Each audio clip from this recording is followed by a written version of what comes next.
Halo semuanya, perkenalkan saya Rizky Zepanugra Purba. Di video kali ini kita akan membahas definisi jumlah Riemann, dan teorema keintegralan. Selamat menyaksikan. Pertama-tama kita harus tahu dulu apa itu partisi pada selang tertutup. Jadi partisi pada selang tertutup A sampai B adalah sekumpulan titik-titik dari A sampai B. Kurang lebih bentuk visualnya seperti ini. Jadi kita punya segmen garis dari A sampai B. A kita beri nama X0, B kita beri nama X6. Segmen garis ini akan dipotong oleh titik-titik partisi menjadi beberapa subselang yang lebih kecil. Salah satu contoh subselang yang kita punya adalah dari X4 ke X5. Nah, si subselang ini akan memiliki panjangnya masing-masing. Salah satu contohnya kita punya X0 sampai X1 punya panjang yang disebut delta X1. X1, X2 adalah subselang yang mempunyai panjang delta X2 dan seterusnya. Mungkin kita di sini butuh sedikit notasi. Yang notasi seperti ini kita sebut sebagai nom dari P yang menyatakan subselang terpanjang. Artinya panjang dari subselang yang paling panjang. Nah, untuk contoh kita kali ini, secara visual bisa kita lihat bahwa subselang yang paling panjang adalah delta X2. Jadi, nom P-nya adalah delta X2. Oke, selanjutnya apa yang bisa kita lakukan dengan partisi? Ternyata dengan partisi kita bisa mendefinisikan apa yang disebut dengan jumlah Riemann. Katakanlah kita punya grafik Y sama dengan Fx seperti ini dari selang A sampai B. Seperti tadi, untuk selang tertutup A sampai B kita bagi menjadi beberapa partisi dari X0 sampai X6. Selanjutnya, apa yang bisa kita lakukan? Untuk setiap subselang kita pilih satu titik sampel. Bagaimana cara kita memilih titik sampel dan di mana kita dapat memilih titik sampelnya? Nah, katakanlah kita berada di subselang yang pertama. Titik sampel yang pertama atau X bar pertama ini kita dapat memilih baik di ujung kiri subselang maupun di ujung kanan subselang. Begitu juga untuk titik sampel yang lain. Kita dapat memilih titik sampel yang kedua, baik itu di X1 maupun di X2, asalkan dia berada di rentang subselang yang kedua. Selanjutnya, apa yang bisa kita lakukan dengan titik sampel yang sudah kita pilih ini? Ternyata dengan titik sampel ini, kita dapat menarik garis ke kurva. Selanjutnya, kita buat persegi panjang, yang alasnya adalah panjang subselang dan tingginya dari titik sampel ke kurva. Begitu untuk subselang-subselang yang lain, kira-kira seperti ini. Nah, ternyata kita dapat mendefinisikan jumlah Riemann sebagai total luas persegi panjang yang ada di atas dikurang total luas persegi panjang yang ada di bawah. Jadi, total luas persegi panjang yang biru dikurang total luas persegi panjang yang merah. Jadi, sekarang jumlah Riemann dapat kita notasikan sebagai seperti ini. Jumlahan luas persegi panjang. Untuk yang pertama persegi panjang, luasnya adalah alas dikali tinggi, ini juga alas dikali tinggi. Kalau yang ini adalah alas dikali minus tinggi. Karena apa? Karena jumlah Riemann adalah menyatakan total luas yang ada di atas dikurang total luas yang ada di bawah, sehingga kita dapat menulis ekspresi yang seperti ini. Selanjutnya kalau ini kita ubah menjadi notasi sigma, akan menjadi ekspresi yang seperti ini. Nah, ketika kita sudah menggunakan ekspresi yang seperti ini, kita tidak perlu lagi melihat grafik karena kita cukup menghitung ekspresi yang seperti ini saja tanpa melihat yang mana di atas, yang mana di bawah. Oke, langsung ke contoh saja. Oke, di sini ada soal, hitunglah jumlah Riemann dari fungsi yang seperti ini untuk interval 0 sampai 5. Kalau dijabarkan, fungsi yang seperti ini akan dijabarkan menjadi seperti ini. Selanjutnya kita akan memilih partisi interval 0 sampai 5 menjadi beberapa subselang yang seperti ini. Titik-titiknya sudah diberikan. Selanjutnya juga titik sampel yang seperti ini dari X bar 1 sampai X bar 5. Nah, kira-kira grafik yang seperti ini bentukannya seperti apa?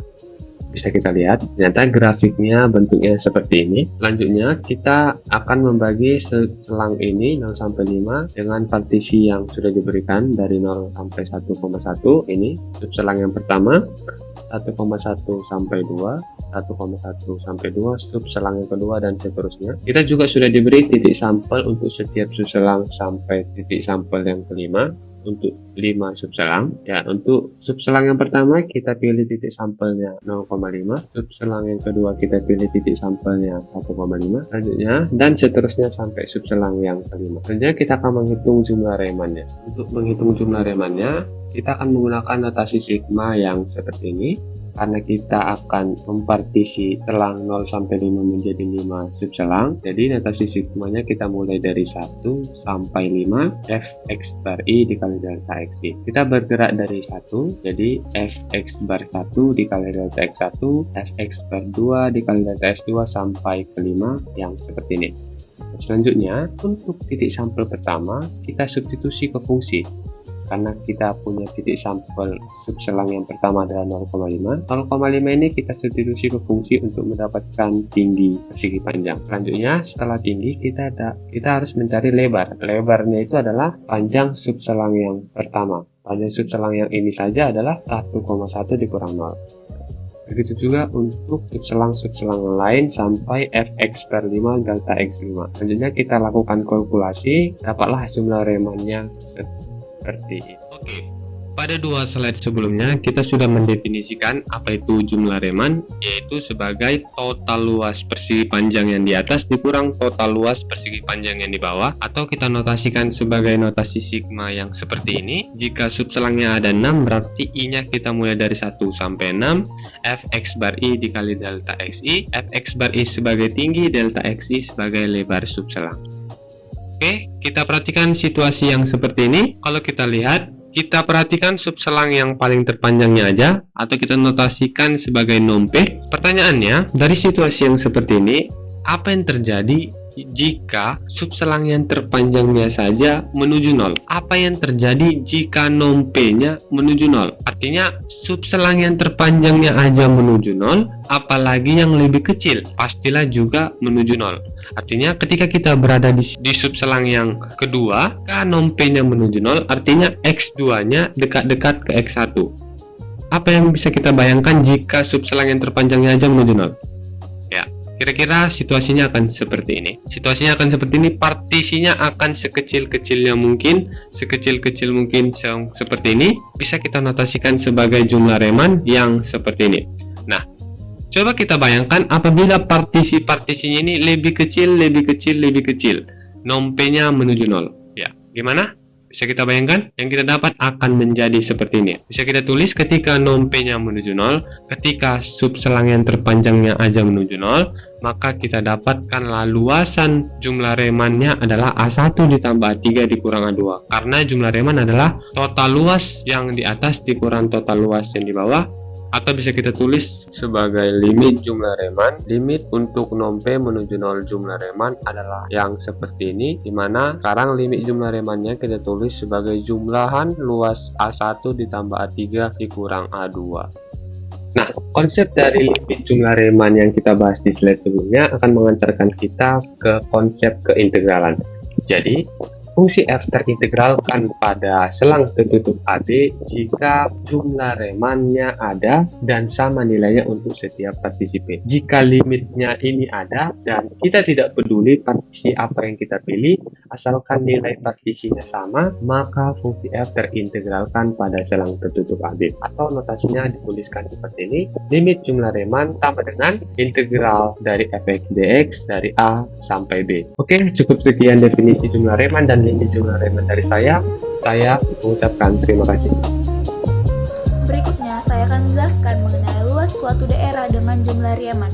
Untuk menghitung luas daerah yang dibatasi oleh kurva Y sama dengan fx pada selang interval A, B dengan membagi n subinterval n menuju tak hingga, maka luas sebenarnya itu dapat kita tulis dengan rumus luas sama dengan limit x menuju tak hingga sigma I sama dengan 1 sampai dengan n dari fxi dikali dengan delta xi. Dengan delta xi itu kita tulis delta x sama dengan b kurang a per n, atau bisa dapat ditulis juga dengan limit x menuju tak hingga sigma I sama dengan 1 sampai dengan n dari fxi dikali dengan delta xi sama dengan limit delta x menuju 0 sigma I sama dengan 1 sampai dengan n dari fxi dikali dengan delta xi sama dengan integral dengan batas bawah a bawah batas atas b dari fx dx. Bentuk dari integral dengan batas bawah a batas atas b fx dx inilah yang disebut sebagai integral tentu fungsi fx pada interval a, b. Lalu selanjutnya, untuk memudahkan kita dalam mengerjakan Riemann itu, sebaiknya kita itu perlu mempelajari beberapa rumus-rumus umum notasi sigma. Dimana kalau dia itu K-nya itu tidak berpangkat, misalnya pangkat 1, maka sigma K sama dengan 0 sampai dengan N dari K sama dengan itu adalah 1 tambah 2 tambah 3 ditambah sampai seterusnya hingga dengan tambah N, itu adalah 1/2 dikali dengan N dikali N tambah 1. Yang berikutnya itu delta K sama dengan 1 hingga sampai dengan N K kuadrat, itu adalah 1 kuadrat tambah 2 kuadrat tambah 3 kuadrat tambah hingga seterusnya sampai dengan N kuadrat, itu sama dengan 1/6N dikali dengan N tambah 1 dikali dengan 2N tambah 1. Ini itu untuk rumus yang jika K-nya itu berbentuk pangkat 2. Yang berikutnya itu adalah sigma K sama dengan 1 hingga sampai dengan N K pangkat 3 sama dengan 1 pangkat 3 tambah 2 pangkat 3 tambah 3 pangkat 3 tambah sampai seterusnya hingga dengan N pangkat 3. Ini itu adalah 1/2 N dikali dengan N tambah 1 dikuadratkan. Ini itu rumusnya untuk jika K-nya itu di pangkat 3. Untuk membuktikan jika K-nya itu pangkat 1 itu dapat kita buktikan dengan cara pertama kita tuliskan bahwa sigma K sama dengan 0 hingga N dari K 1 tambah 2 tambah 3 sampai seterusnya itu adalah 1/2 N kali dengan N tambah 1. Pertama kita tulis 1 tambah 2 tambah 3 tambah sampai seterusnya hingga N, lalu kita tambahkan N kurang 1. Kenapa dia ditambahkan N kurang 1? Karena pola bilangannya ini tuh kan berurutan, yaitu 1, 2, 3 sampai dengan ke N. Nah, sebelum sampai ke N pastinya itu ada angka sebelumnya, yaitu 1 lebih kecil dari N. Maka dia kalau lebih kecil dari N itu berarti N kurang 1. Dan sebelum N kurang 1 itu pasti ada angka sebelumnya, yaitu N kurang 2. Begitulah sampai dengan seterusnya. Maka dapat kita tulis 1 tambah 2 tambah 3 tambah titik-titik tambah N kurang 1 hingga sampai dengan N. Lalu persamaan ini kita balik. Jadi dia dapat kita tulis itu jadi N tambah N kurang 1 tambah N kurang 2 tambah titik-titik 2 tambah 1. Ini kan dibalik. Jadi kita itu memiliki dua persamaan, yang dimana persamaan satu itu adalah N tambah N kurang 1 tambah N kurang 2, baru berikutnya ada 1 tambah 2 tambah 3, itu kan ada 2. Jadi kita memiliki 2 sigma dari K sama dengan 0 hingga sampai dengan N. Maka dapat kita tulis 2 sigma K sama dengan 0 hingga sampai dengan N. K sama dengan N tambah 1. Kenapa dia itu N tambah 1? Kan kita kan memiliki 2 hasil penjumlahan dari penjumlahan ini sama. Lalu jika dijumlahkan itu menjadi 2 kali jumlah tersebut, makanya tadi disebut dia adalah 2 sigma. Kemudian setiap suku yang kita pasangkan ini ternyata hasilnya itu selalu sama, yaitu N tambah 1. Misalnya kan di ini kita misalkan N itu 5, di sebelah kanan itu kan di sebelah kanan itu dia 5, dan jika di sebelah kiri itu N kurang 1 berarti 6 kurang 1 sama dengan 5, hasilnya sama. Maka itulah kenapa disebut dengan N tambah 1. Makanya kita tulis N tambah 1 tambah N tambah 1 tambah N tambah 1. Lalu di bawahnya itu kita tulis N dikali dengan N tambah 1. Kenapa dia N dikali N tambah 1 itu? Karena jumlah pasangan itu adalah ada sebanyak N. Jadi jika nilai N tambah 1 itu dijumlahkan berulang-ulang sebanyak N kali. Jadi N tambah 1 ini itu jika kita jumlahkan berkali-kali maka hasilnya N. Maka dapat kita tulis N dikali dengan N tambah 1. Baru N kali N tambah 1 ini kita bagikan dengan 2 untuk mencari hasil dari sigma K sama dengan 0 hingga N. Kita bagikan 2, maka dapatlah hasilnya 1/2 N tambah 1. Maka terbukti untuk K-nya pangkat 1 itu rumusnya itu adalah 1/2 N dikali dengan N tambah 1. Kita buat contoh yang pertama, yaitu misalnya diberikan suatu fungsi fx sama dengan x. Tentukan integral tentu dari fx sama dengan x pada interval 0,3 atau integral x dx. Kita buat penyelesaiannya itu, yang pertama itu kita mencari itu interval yang diminta itu kan 0,3, berarti A-nya itu 0, B-nya itu 3. Lalu kita menentukan nilai delta xi. Rumus dari delta x tadi itu adalah B kurang A per N. Tadi kan B-nya itu 3, A-nya itu 0, berarti 3 kurang 0 sama dengan 3, maka delta x itu adalah 3 per N. Lalu kita menentukan bentuk umum dari fxi-nya. Yang pertama kita mencari itu x1 sama dengan 0, yaitu 0 ditambah dengan 1 delta x, tapi kita tulis delta x saja, maka dapatlah dia itu 1 dikali 3 per N. Lalu untuk x2-nya itu berarti dikali 2, berarti 2 dikali 3 per N.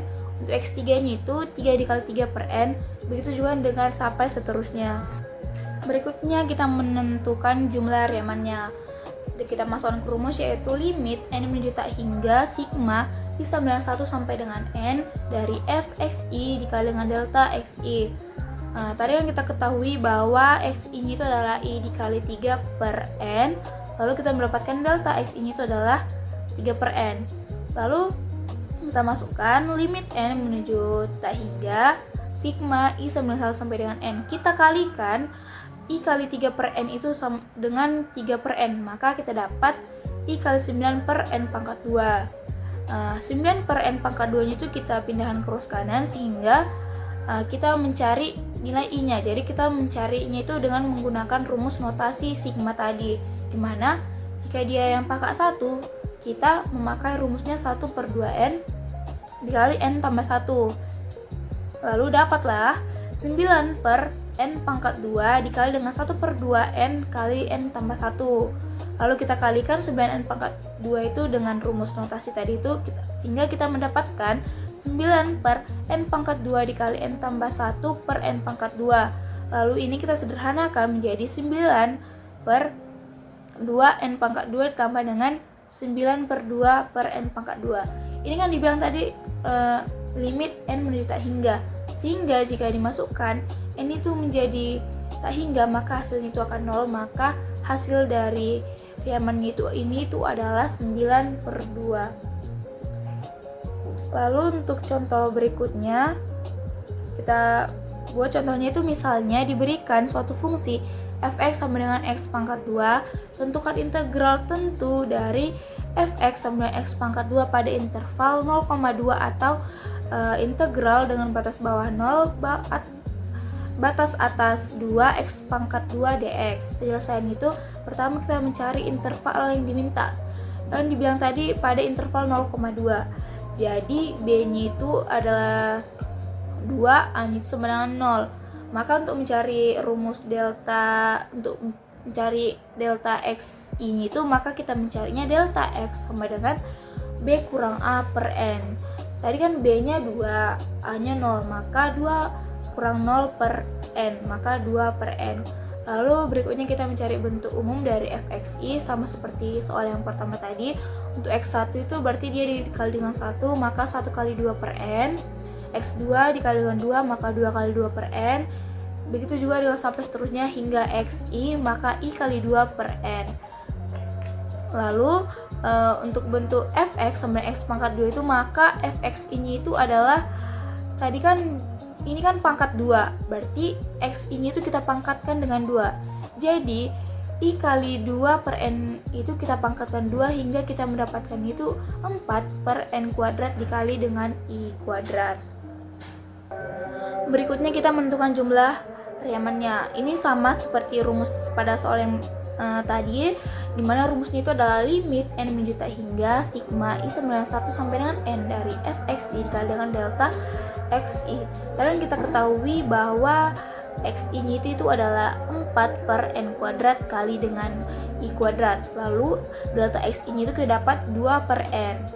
Lalu xi dengan delta x ini itu kita kalikan, sehingga 4 per n kuadrat dikali dengan i kuadrat dikali dengan 2n, maka kita dapat 8 per n pangkat 3 kali i kuadrat. Di sini kan kita ketahui yaitu i kuadrat.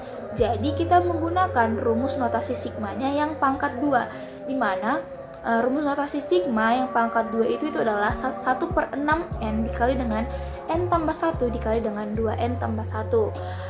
Lalu kita kalikan 8 per n pangkat 3 dikali dengan 1/6n itu adalah 4 per 3 n pangkat 3. Lalu kita kalikan dengan n tambah 1 dikali dengan 2n tambah 1. Pertama-tama kita kalikan dulu n tambah 1 kali dengan 2n tambah 1 ini, dari mana hasilnya jadi 2n pangkat 3 ditambah 3n pangkat 2 ditambah dengan n. Nah, tadi kan kita mendapat hasil dari 8 per n pangkat 3 dikali 1/6 itu adalah 4 per 3n pangkat 3. Lalu kita kalikan dengan 2n pangkat 3, 3n pangkat 2 ditambah dengan n, kita kalikan dengan n juga. Dimana 4 dikali 2n pangkat 3 itu adalah 8n pangkat 3, 4 dikali 3n pangkat 2 itu adalah 12n pangkat 2, dan 4 dikali n itu adalah 4n per 3n pangkat 3. Maka dapatlah 8n pangkat 3 ditambah 12n pangkat 2 tambah 4n per 3n pangkat 3. Ini tuh kita bagi 3n pangkat 3, dimana kita dapatlah 8 per 3 ditambah 4 per n ditambah dengan 4 per 3n pangkat 3. Ini kan dibilang n itu menuju tak hingga, dimana jika n menuju tak hingga itu dia itu kan mendekati 0. Kalau 4 per n itu dia akan mendekati 0. Begitu juga dengan 4 per 3n pangkat 3. Maka dapatlah hasilnya 8 per 3. Baik, jadi di sini kita akan mempelajari tentang integral tentu, yang dimana di sini kita akan membahas mengenai sifat-sifat dari integral tentu. Jadi sifat-sifat dari integral tentu ini terbagi atas 4 poin, yaitu kelinearan, perubahan batas, penambahan interval, dan juga kesimetrian. Jadi, apa yang dimaksud dengan sifat kelinearan? Jadi, sifat kelinearan itu sangat berguna untuk kita untuk memisahkan operasi penjumlahan atau perkalian dalam integral. Jadi, di sini untuk mempermudah kita mengetahui atau memahami sifat kelinearan dari integral itu seperti apa. Jadi di sini ditambahkan jika f dan g terintegralkan pada interval tutup a, b dan k suatu konstanta, maka berlaku yang pertama itu integral dari batas bawah a sampai batas atas b dengan k konstanta dikali fungsi fx dx sama dengan k-nya itu dikeluarkan dari fungsi integral. Jadi k dikali integral batas bawah A sampai batas atas B fx dx. Kemudian untuk rumus yang kedua yaitu integral A sampai B fx plus minus gx dx sama dengan seperti yang kita ketahui tadi, kelinearan itu juga berpengaruh untuk penjumlahan, tidak hanya perkalian konstanta. Maka di sini dia akan dipisahkan antara plus minus dari kedua fungsi. Jadi di sini kita dapat lihat dia dipisah menjadi integral batas bawah A sampai batas atas B fx dx plus minus integral dari batas bawah A sampai batas atas B gx dx. Baik, kemudian untuk poin kedua yaitu perubahan batas. Jadi dia ini menjelaskan apa yang sebenarnya terjadi jika posisi batas atas dan batas bawah itu ditukar atau jika batasnya sama. Jadi, jika f dan g terintegralkan pada interval a, b, maka berlaku yang pertama itu adalah integral batas bawah a sampai batas atas a fx dx sama dengan 0. Kenapa dia sama dengan 0? Karena nanti kita akan mensubstitusikan nilai batas atas bawah dan atas yang nilainya sama ke fungsi yang sama juga, maka nanti dia akan menjadi FA dikurang FA sehingga dia akan menjadi 0. Kemudian untuk yang kedua yaitu integral batas bawah A sampai batas atas B min fx dx. Maka untuk minnya itu kita keluarkan min integral batas bawah A sampai B fx dx. Kemudian kita lanjut ke penambahan interval. Jika f dan g terintegralkan pada interval tutup a, c yang memuat titik b dalam interval, maka berlaku integral A sampai C fx dx. Jadi di sini walaupun intervalnya itu memiliki gap yang luas, kita itu bisa memisahkannya asalkan dia memang masih berada pada interval tersebut. Maka di sini kita pisahkan menjadi integral batas bawah A sampai B fx dx ditambah integral batas bawah B batas atas C fx dx. Kemudian di sini kita lanjut ke poin kesimetrian. Jadi sifat ini sebenarnya sangat membantu kita untuk mempercepat perhitungan jika fungsi itu memiliki pola simetris. Jadi yang dibahas pada sifat ini itu adalah batas yang nilainya itu A, A. Jadi untuk pertama itu jika f fungsi genap maka berlaku integral batas bawah minus A sampai batas atas A fx dx sama dengan 2 dikali integral batas bawah minus A sampai batas atas 0 fx dx sama dengan 2 dikali integral 0 untuk batas bawahnya dan untuk batas atasnya itu adalah A fx dx. Dan jika f fungsi ganjil maka berlaku integral untuk batas bawahnya itu minus A sampai batas atas A fx dx itu sama dengan 0. Untuk mempermudah kita memahami tentang sifat-sifat integral ini, kita akan membahas contoh soalnya. Yang pertama di sini disediakan satu contoh soal yaitu integral dengan batas bawah 0 dan batas atas 3 dengan fungsi 3x pangkat 3 dx.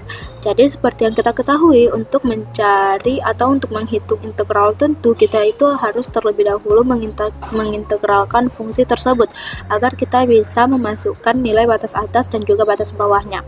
Jadi seperti yang kita ketahui juga, rumus untuk menghitung integral itu adalah A per n tambah 1 x pangkat n tambah 1. Jadi di sini untuk A-nya itu adalah 3 per n tambah 1, untuk n-nya itu adalah 3, maka ditambah 1 menjadi 4. Jadi 3 per 4 x pangkat 4. Kemudian setelah itu kita masukkan nilai batas atas dan juga batas bawahnya. Yang pertama kita masukkan adalah nilai batas atas. Jadi kita masukkan nilai batas atas yaitu 3 ke dalam x. Jadi di sini kita dapatkan 3 per 4 dikali 3 pangkat 4 dikurang dengan fungsi yang sudah dimasukkan atau disubstitusikan dengan batas bawah. Jadi batas bawahnya di sini adalah 0. Jadi di sini kita dapatkan 3 per 4 dikali 0 pangkat 4. Jadi karena 3 per 4 dikali 0 pangkat 4 itu adalah 0, maka di sini kita dapatkan jawabannya adalah 243 per 4. Baik, sekarang kita lanjut ke contoh soal yang kedua. Jadi di sini didapatkan integral batas bawahnya itu minus 1 sampai batas atas itu 2 dengan fungsi 3x kuadrat ditambah 2 dx. Jadi seperti yang tadi kita mengintegralkan fungsinya terlebih dahulu dengan rumus, kita ulangi lagi, A per n tambah 1 x pangkat n tambah 1.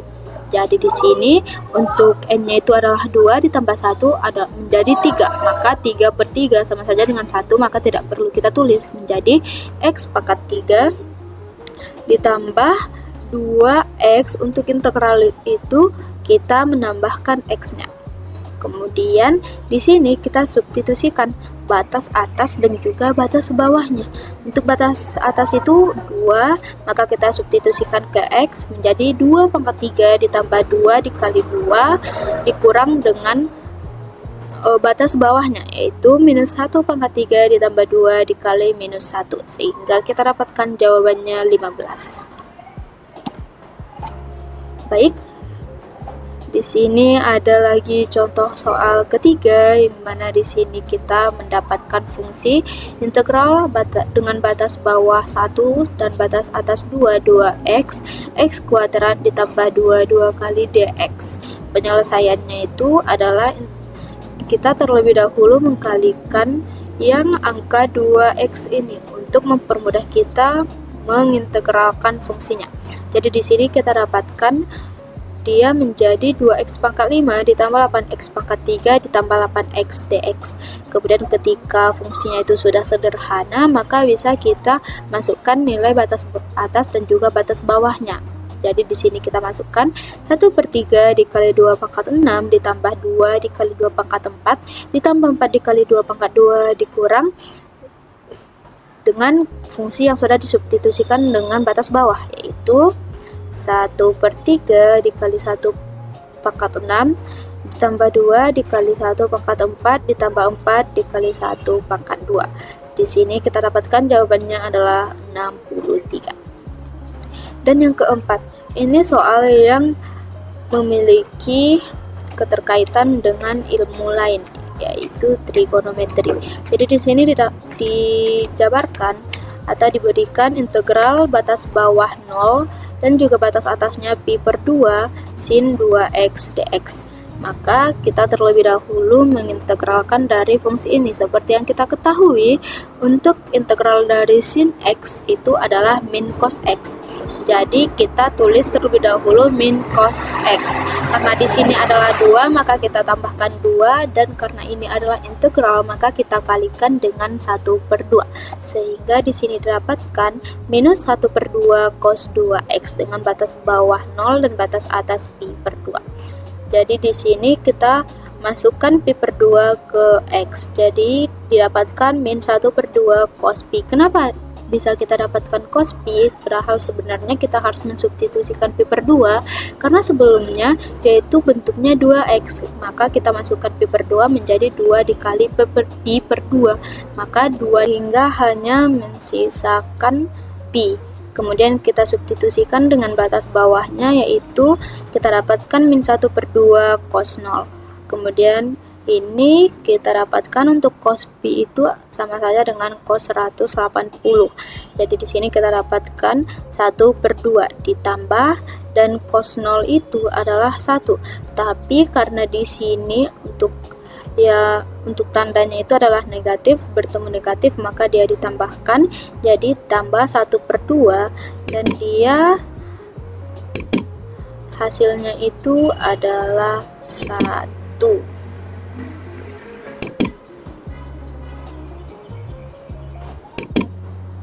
Baik, kita lanjut. Sudah sampai kita ke teorema fundamental.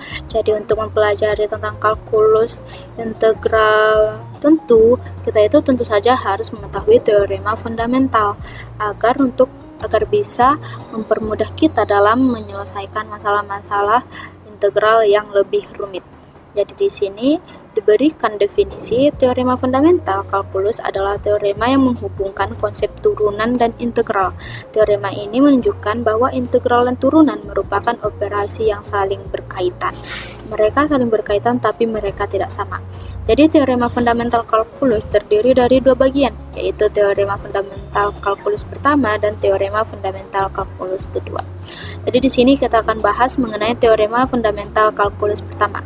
Teorema fundamental kalkulus pertama menyatakan bahwa turunan dari fungsi yang didefinisikan dalam bentuk integral tentu dengan batas variabel sama dengan fungsi integralnya. Jadi dia itu sama. Di sini contohnya itu adalah integral dengan batas bawah a dan batas atas x f(x) dx sama saja dengan f besar x. Dimana di sini ini maksudnya adalah nilai dari integralnya, dan ketika f besar x ini kita turunkan, maka ini akan menghasilkan f kecil x. Maka di sini sama saja untuk f aksen x, atau di sini maksudnya adalah f besar ini atau hasil integral itu kita turunkan lagi, maka dia akan menghasilkan f kecil x, yang maksud f kecil x ini adalah turunan dari integral tersebut. Maka dia itu sama dengan f kecil x itu harus kontinu. Teorema ini menunjukkan bahwa turunan dan integral adalah operasi yang saling berkebalikan. Jadi mereka itu saling berkaitan, tapi mereka saling berkebalikan. Jadi di sini untuk contoh soalnya itu diketahui bahwa ada fungsi integral, yaitu integral dengan batas bawah 1 dan batas atas x dengan fungsi 3x kuadrat ditambah 2x dx. Maka tentukanlah f aksen x. Maka kita di sini Maka di sini kita disuruh untuk menentukan turunan dari fungsi ini. Menurut teorema fundamental kalkulus pertama, f aksen x itu sama saja dengan f kecil x dengan f kecil x itu adalah 3x kuadrat ditambah 2x, sehingga f aksen x itu sama saja dengan 3x kuadrat ditambah dx. Kemudian kita lanjut ke teorema fundamental kalkulus kedua. Teorema fundamental kalkulus kedua menyatakan bahwa integral tentu suatu fungsi dapat dihitung menggunakan antiturunan atau fungsi primitif. Jadi di sini diberikan bentuknya yaitu integral batas bawah a batas atas b f(x) dx itu sama saja dengan f besar b dikurang f besar a, dengan f besar x adalah antiturunan dari f kecil x, atau antiturunan ini maksudnya adalah turunan dari fx. Maksudnya di sini antiturunan itu adalah integral dari f kecil x, sehingga f besar aksen x sama saja dengan fx, atau integral itu ketika diturunkan sama saja akan menghasilkan f kecil x. Teorema ini menunjukkan bahwa untuk menghitung integral tentu cukup mencari antiturunannya. Di sini untuk contoh soal diberikan integral dengan batas bawah 1 dan batas atas 3 2x tambah 1 dx. Penyelesaiannya itu adalah integral 2x tambah 1 dx sama dengan x kuadrat ditambah x. Kenapa bisa x kuadrat tambah x? Ini adalah maksudnya kita mengintegralkan bentuk 2x tambah 1. Seperti yang tadi, saya ulangi, rumus untuk integral itu adalah a per n tambah 1 x pangkat n tambah 1. Maka untuk f besar x itu adalah x kuadrat ditambah x. Dengan teorema fundamental kalkulus kedua, maka dapat dihitung dengan integral dengan batas bawah 1 dan batas atas 3 2x tambah 1 dx sama dengan f besar 3 dikurang f besar 1. Maka f besar 3 itu adalah kita substitusikan angka 3 ke dalam x. Maka didapatkan 3 kuadrat ditambah 3 sama dengan 12. Kemudian untuk f besar 1 kita substitusikan lagi angka 1 ke fungsi yang kita dapatkan tadi, yaitu menjadi 1 kuadrat ditambah 1 sama dengan 2. Jadi hasil integralnya adalah fungsi atas, fungsi batas atas yaitu 12 dikurang dengan fungsi batas bawah dikurang 2 sama dengan 10. Jadi nilai dari integral dengan fungsi bawah 1 dan fungsi atas dengan batas atas 1 dan batas atas 3 dan dengan fungsi 2x tambah 1 dx itu sama saja hasilnya dengan 10. Selanjutnya yaitu mengubah variabel dalam integral tentu. Misalkan diberikan integral dari a sampai b f dari x dx, di mana fungsi f kontinu pada interval a sampai b. Dapat diberikan suatu variabel baru t dengan rumus x sama dengan pi t. Sedemikian sehingga berlaku 1. Pi alfa sama dengan a dan pi beta sama dengan b. 2. Pi t dan turunan pi t kontinu pada interval alfa sampai beta. 3. F dari pi t dapat ditentukan dan kontinu pada interval alfa sampai beta. Maka integral dari a sampai b f dari x dx sama dengan integral dari alfa sampai beta f dari pi t dikali turunan pi t dt. Buktinya, jika f dari x merupakan antiturunan f, maka integral f dari x dx sama dengan f dari x ditambah c, atau integral f dari pi t dikali turunan pi t dt sama dengan f dari pi t ditambah c. Kebenaran kesamaan terakhir pada teorema dapat dicek dengan mendiferensialkan kedua ruas kesamaan. Integral dari a sampai b f dari x dx sama dengan f dari x dari a sampai b, yaitu f dari b dikurang f dari a. Integral dari alfa sampai beta f dari pi t dikali turunan pi t dt sama dengan f dari pi t dan dari alfa sampai beta sama dengan f dari pi beta dikurang f dari pi alfa sama dengan F dari B dikurang F dari A. Jadi integral dari A sampai B, F dari X dx sama dengan integral dari alfa sampai beta, F dari pi t dikali turunan pi t dt. Selanjutnya masuk ke contoh soal. Hitunglah integral dari 0 sampai 9 akar dari 1 ditambah akar X dx. Penyelesaian. Substitusikan T sama dengan 1 ditambah akar X atau akar X sama dengan T dikurang 1. Maka diperoleh dt sama dengan dx per 2 akar X atau dx sama dengan 2 akar X dt, yaitu sama dengan 2 kali T dikurang 1 dt. Kita selanjutnya mengganti batas bawah, yaitu limit bawah, dan batas atas, yaitu limit atas dari integral. Jika X sama dengan 0, maka T sama dengan 1 ditambah akar 0 sama dengan 1. X sama dengan 9, maka T sama dengan 1 ditambah akar 9 sama dengan 4. Dengan demikian, integral dari 0 sampai 9 akar dari 1 ditambah akar X dx sama dengan integral dari 1 sampai 4 akar T dikali 2 kali T dikurang 1 dt. Dengan menggunakan teorema fundamental dari kalkulus, kita selesaikan integral ini. Integral dari 1 sampai 4 akar T dikali 2 kali T dikurang 1 dt sama dengan 2 kali integral dari 1 sampai 4T pangkat 3 per 2 dikurang T pangkat 1 per 2 dt. Sama dengan 2 kali buka kurung 2 per 5 T pangkat 5 per 2 dikurang 2 per 3 T pangkat 3 per 2 dari 1 sampai 4 sama dengan 2 kali 2 per 5 kali 32 dikurang 2 per 3 kali 8 dikurang 2 per 5 dikurang 2 per 3 sama dengan 15. 7 per 15.